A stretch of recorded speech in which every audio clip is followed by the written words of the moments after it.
Bonjour, ici Mélanie Tremblay et bienvenue à la machine à écrire.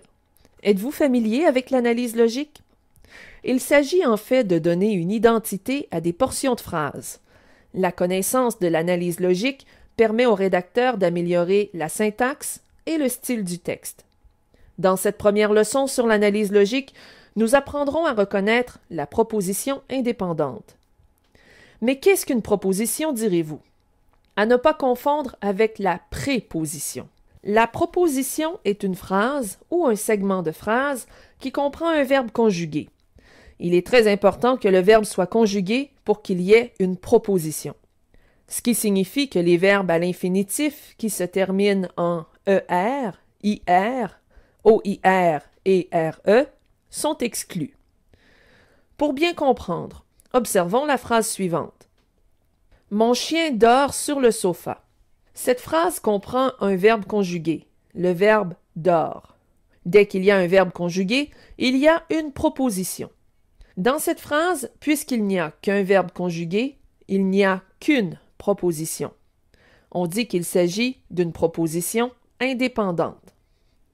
Pour identifier la proposition, il faut d'abord et avant tout identifier le verbe conjugué. Prenez la peine d'encercler le verbe conjugué dans la phrase. Dans la phrase suivante, tu conduiras la voiture de Marie. Quel est le verbe conjugué? Le verbe est conduira. Nous l'encerclons. Tu conduiras la voiture de Marie est une proposition indépendante puisqu'il n'y a qu'un seul verbe conjugué. Dans les phrases simples, les propositions indépendantes sont facilement identifiables. Mais il est plutôt rare qu'une personne rédige un texte exclusivement avec des phrases simples, c'est-à-dire avec un seul verbe conjugué. Par exemple, j'aime les rayons du soleil, ils réchauffent ma peau. Dans cette phrase, identifiez les verbes conjugués. Les verbes sont aime, nous l'encerclons, et réchauffe, que nous encerclons aussi.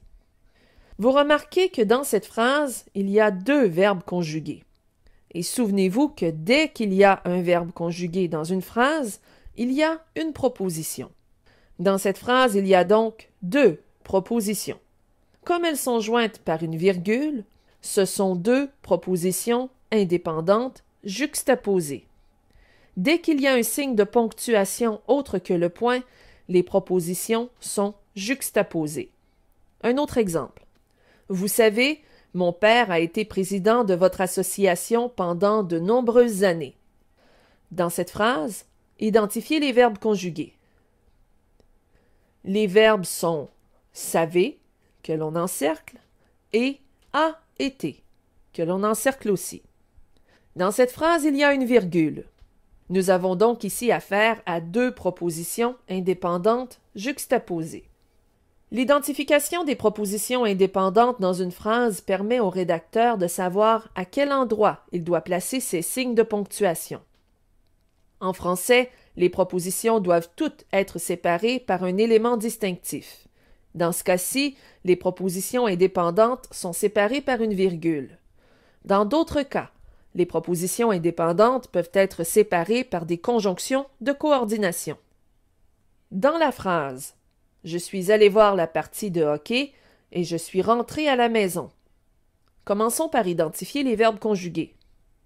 Il s'agit de suis allé et suis rentré. Comme il y a deux verbes, il y a donc deux propositions. Vous remarquerez que les propositions sont liées par la conjonction de coordination et. C'est ce qu'on appelle des propositions indépendantes coordonnées. Un autre exemple. J'ai rendez-vous avec Mathieu et il est en retard. Encore une fois, encerclons les verbes conjugués.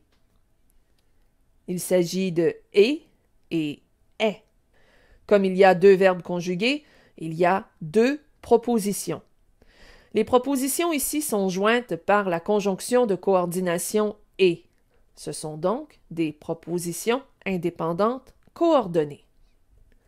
Une phrase peut contenir à la fois des propositions indépendantes juxtaposées et des propositions indépendantes coordonnées.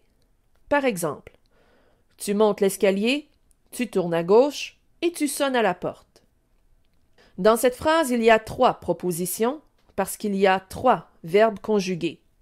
Monte, tourne et sonne. Tu montes l'escalier est une proposition indépendante juxtaposée, en raison de la virgule. Tu tournes à gauche est une proposition indépendante coordonnée. Tu sonnes à la porte est une proposition indépendante coordonnée, et ce, en raison de la conjonction de coordination « et ». À vous de trouver maintenant. Combien y a-t-il de propositions dans cette phrase? Le soleil brille, mais il fait encore froid. Dans cette phrase, il y a 2 propositions. Pourquoi? Parce qu'il y a 2 verbes conjugués. Il s'agit de brille et de fait. Combien y a-t-il de propositions dans cette phrase? L'aigle plane, tourne au-dessus du lac et plonge pour attraper un poisson. Vous devriez avoir identifié 3 propositions parce qu'il y a 3 verbes conjugués. Plane, tourne et plonge. Récapitulons. Pour connaître le nombre de propositions dans une phrase, il faut identifier les verbes conjugués. Et chaque verbe conjugué correspond à une proposition. Voilà ce qui conclut cette leçon. Vous êtes maintenant invité à répondre au questionnaire mis à votre disposition. Joignez-vous à nous dans notre forum de discussion ou sur Facebook à l'adresse suivante. Ici Mélanie Tremblay, merci d'avoir été des nôtres. À la prochaine.